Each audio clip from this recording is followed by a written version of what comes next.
คือกับพยาธิโควิดเก่าเนาะมาติดตามเลยเนาะเอานี้เนาะแม่ได้การสำหรับผู้ที่เสื้อบวชเนาะเพิ่มขึ้นเนาะมันจะเสื้อพยาธิโควิด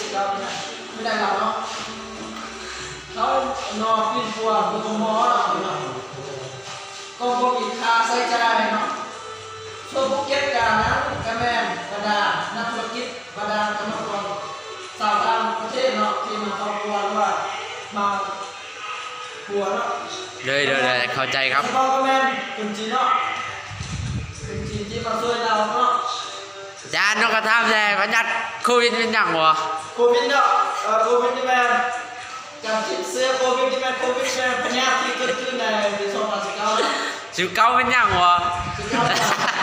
พยาธิโควิดนี่เนี่ยเกิดขึ้นในปี2019ปีการก่อนเนาะที่เกิดขึ้นเนาะ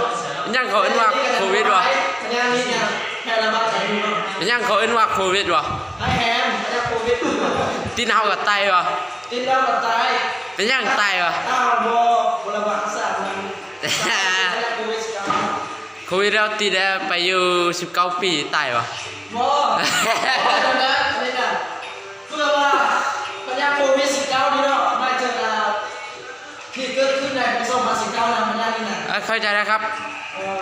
มาวันนี้เราเวลาขอใส่บทลงเนาะ